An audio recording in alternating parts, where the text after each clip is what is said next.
کے موقع پر عورتوں کے درمیان ایک نصیحت کر رہے تھے، آپ عورتوں کے درمیان خطاب کر رہے تھے، آپ نے عورتوں کے درمیان فرمایا کہ میں نے جہنم میں عورتوں کی تعداد سب سے زیادہ دیکھی ہے، میں نے جہنم میں عورتوں کو کثیر تعداد میں پایا ہے۔ عورتوں میں سے ایک عورت کھڑی ہوئی اور اس عورت نے سوال کیا، اے اللہ کے نبی، آخر وجہ کیا ہے، آخر ریزن کیا ہے کہ جہنم میں عورتوں کی تعداد سب سے زیادہ ہے؟ اللہ کے نبی فرماتے ہیں کہ عورتیں اس لیے جہنم کے اندر زیادہ ہیں، تم عورتیں جہنم میں اس لیے زیادہ پائی گئی کیونکہ تم عورتیں لعن طعن کرنے میں، چغلی کرنے میں اور الزام تراشی کرنے میں سب سے آگے رہتی ہو، اور دوسری اپنے شوہروں کی ناشکری، اپنے شوہروں کی ناشکری نافرمانی حد سے زیادہ کرتی ہو۔ اللہ کے نبی نے فرمایا کہ جہنم میں عورتوں کی تعداد سب سے زیادہ میں نے دیکھی، اس لیے کیونکہ عورتیں لعن طعن غیبت کرنے میں سب سے آگے ہیں۔ میرے پیارے بھائی اور دوستو، اتنا ہی نہیں، آج ہمارے معاشرے میں، ہماری سوسائٹی کے اندر اگر دیکھا جائے تو ہماری کوئی ایسی مجلس نہیں ہوتی ہے، اگر ہم دیکھیں عورتوں کی کوئی ایسی مجلس نہیں دکھائی دے گی جہاں دو چار اکٹھی نہ ہو، عورتوں کی کوئی ایسی مجلس نہیں ہوتی جہاں دو چار اکٹھے نہ ہو اور وہاں پر کسی کی غیبت نہ کرتی ہو، کسی کی چغلی نہ بیان کرتی ہو، کسی کی برائی نہ بیان کرتی ہو۔ اور یہ حال صرف عورتوں کا نہیں ہے، یہ ہمارے مرد حضرات کا بھی ہے۔ آج آپ چوراہوں پر دیکھیں، ہوٹلوں پر دیکھیں، وہاں لوگوں کی ایسی ایسی مجلسیں ہوتی ہیں جہاں دو چار اکٹھے ہو کر کسی کی غیبت کرتے ہیں، کسی کی برائی بیان کرتے ہیں، کسی کی الزام تراشی کرتے ہیں۔ میرے پیارے بھائیوں، میری پیاری ماں اور بہنیں، غور سے سنیں، اگر آپ کسی کی پیٹھ کے پیچھے اس کی برائی بیان کر رہے ہیں، اس کی غیبت کر رہے ہیں، اس کی چغلی کر رہے ہیں، اور اگرچہ واقعی میں وہ برائی اس انسان کے اندر موجود ہے تو پھر اسی کا نام غیبت ہے۔ اور غیبت کے بارے میں اللہ رب العالمین نے قرآن مجید کے اندر بیان فرما دیا۔ اللہ رب العالمین نے قرآن مجید میں غیبت کے تعلق سے بیان فرمایا، وَلَا يَغْتَبْ بَعْضُكُمْ بَعْضًا أَيُحِبُّ أَحَدُكُمْ أَن يَأْكُلَ لَحْمَ أَخِيهِ مَيْتًا فَكَرِهْتُمُوهُ۔ اللہ رب العالمین نے بیان فرمایا کہ ایک دوسرے کی غیبت نہ کیا کرو۔ کیا تم میں سے کوئی اپنے مرے ہوئے بھائی کا گوشت، کیا تم میں سے کوئی اپنے مردہ بھائی کا گوشت کھانا پسند کرے گا؟ میرے پیارے بھائیوں، یقیناً تم میں سے کوئی نہیں اس کو پسند کرے گا۔ آپ یہ نہیں پسند کریں گے کہ آپ اپنے مردہ بھائی کا گوشت کھائیں، تو پھر آپ کیوں کر کسی دوسرے کی غیبت، اس کی پیٹھ پیچھے کسی کی چغلی کرتے ہیں؟ کیسے یہ پسند کر سکتے ہیں؟ میرے پیارے بھائیوں اور دوستو، آئیے ایک واقعہ سنیے غیبت کے تعلق سے۔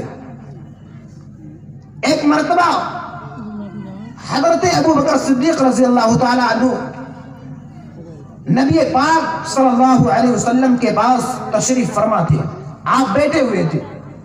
حضرت ابو بکر صدیق رضی اللہ تعالی عنہ نے اپنے کسی غلام کے بارے میں کچھ برا بھلا کہہ دیا، اس کی کچھ برائیاں بیان کر دی، اس کی چغلی کر دی۔ بعد میں جب کھانے کا سامان آیا، کھانے کی کوئی چیز آئی، تو اللہ کے نبی نے فرمایا کہ ابو بکر تم تو کھا چکے ہو۔ حضرت ابو بکر کہتے ہیں اللہ کے نبی آپ کے سامنے بیٹھا ہوں، آپ کے پاس بیٹھا ہوں، میں نے تو ابھی کچھ نہیں کھایا، میں نے تو ابھی کچھ نہیں کھایا۔ اللہ کے نبی فرماتے ہیں ابو بکر کیا تم نے ابھی اپنے مرے ہوئے بھائی کا گوشت، اپنے مردہ بھائی کا گوشت نہیں کھایا؟ اس کی غیبت نہیں کی، اس کی چغلی نہیں کی، اپنے غلام کی برائی نہیں بیان کی۔ میرے پیارے بھائیوں اور دوستو، اس واقعے سے ہمیں سبق حاصل کرنا چاہیے۔ اسی طریقے سے غیبت کے علاوہ زبان سے کی جانے والی ایک اور عام برائی جسے ہم اور آپ جھوٹ کے نام سے جانتے ہیں، جھوٹ یہ آج کل ایک عام عادت ہے، اور جھوٹ آپ لوگ جانتے ہیں یہ منافقین کی علامتوں میں سے ایک علامت ہے۔ جھوٹ یہ منافق کی علامت میں سے ایک علامت ہے، منافق کی نشانیوں میں سے ایک نشانی ہے۔ میرے پیارے بھائیوں اور دوستو، اللہ کے نبی نے حدیث کے اندر منافقین کی نشانیاں بتلائی ہے۔ بخاری و مسلم کی حدیث ہے، اللہ کے نبی فرماتے ہیں آیت المنافق ثلاث، اذا حدث كذب واذا وعد اخلف واذا اؤتمن خان۔ اللہ کے نبی فرماتے ہیں منافقین کی نشانیوں کے بارے میں، منافقین کی علامت اللہ کے نبی بیان فرماتے ہیں آیت المنافق ثلاث، منافقین کے اندر 3 نشانیاں پائی جاتی ہیں، ان کی 3 علامتیں ہوتی ہیں۔ آیت المنافق ثلاث، اذا حدث كذب، جب وہ بات کرے تو جھوٹ بولتا ہے۔ منافقین کی ایک علامت ہے، جب وہ بات کرتا ہے تو جھوٹ بولتا ہے۔ وَإِذَا وَعَدَ أَخْلَفَ، اور جب وعدہ کرے تو وعدہ خلافی کرے۔ جب کوئی شخص وعدہ کرے اور پھر اس وعدے کو پورا نہ کرے، اس کی خلاف کرے، وعدہ خلافی کرے، تو آپ سمجھ لیجئے کہ وہ منافق ہے۔ نمبر 3، وَإِذَا اؤْتُمِنَ خَانَ، جب کوئی امانت اس کے پاس سپرد کی جائے تو اس میں خیانت کر ڈالے، یہ بھی منافق کی ایک علامت ہے۔ میرے پیارے بھائیوں، اس حدیث کی روشنی میں آج اگر ہم اپنی مسلم سوسائٹی کا جائزہ لیں، اپنے معاشرے کا جائزہ لیں، تو شاید ہی کوئی ایسا شخص ملے، شاید ہی کوئی ایسا شخص ہمیں نظر آئے جو ان تینوں خرابیوں میں سے کسی ایک کا شکار نہ ہو۔ آپ جانتے ہیں منافق کس کو کہا جاتا ہے؟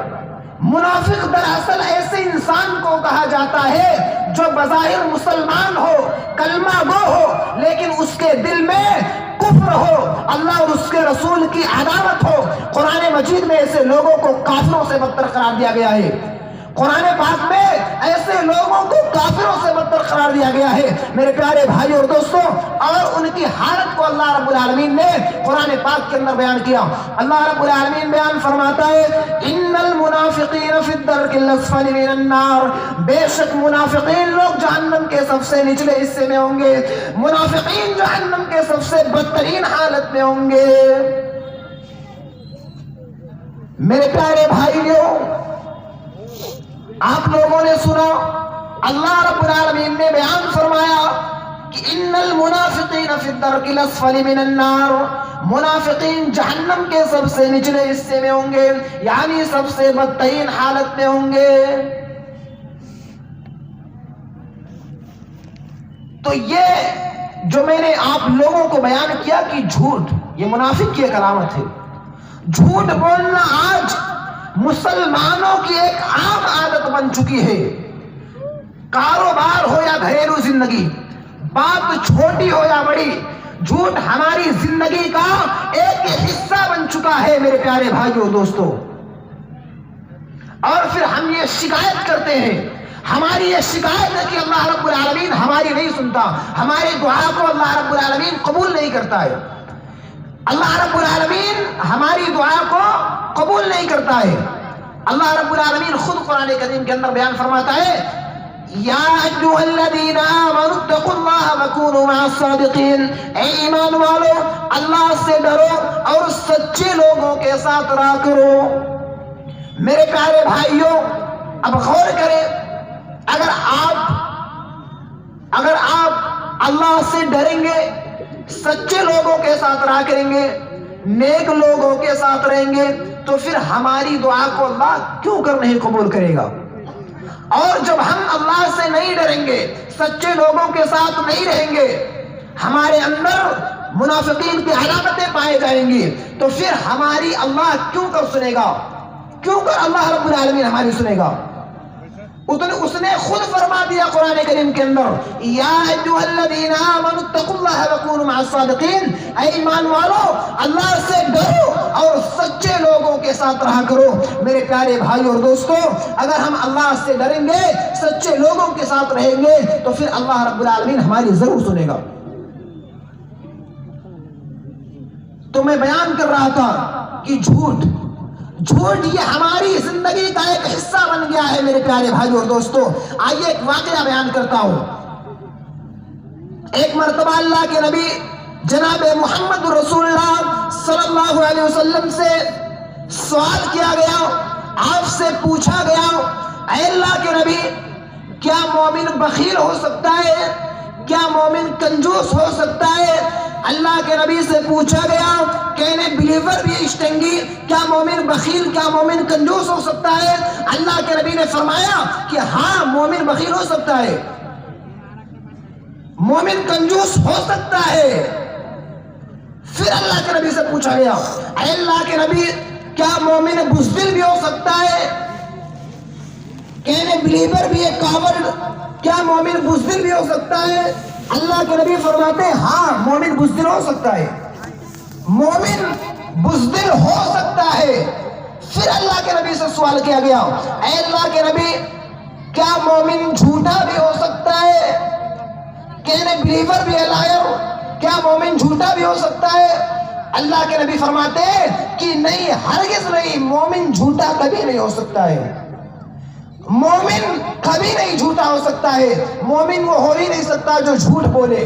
میرے پیارے بھائی اور دوستو، کیا آپ لوگوں نے کیا اس واقعے سے کیا سیکھا کہ مومن جو ہوتا ہے وہ کبھی نہیں جھوٹ بولتا ہے۔ ہاں اللہ کے نبی نے فرمایا مومن بخیل ہو سکتا ہے، مومن کنجوس ہو سکتا ہے، مومن بزدل ہو سکتا ہے، لیکن مومن کبھی جھوٹا نہیں ہو سکتا ہے۔ اللہ کے نبی نے فرمایا ہرگز نہیں، مومن کبھی نہیں جھوٹا ہو سکتا ہے۔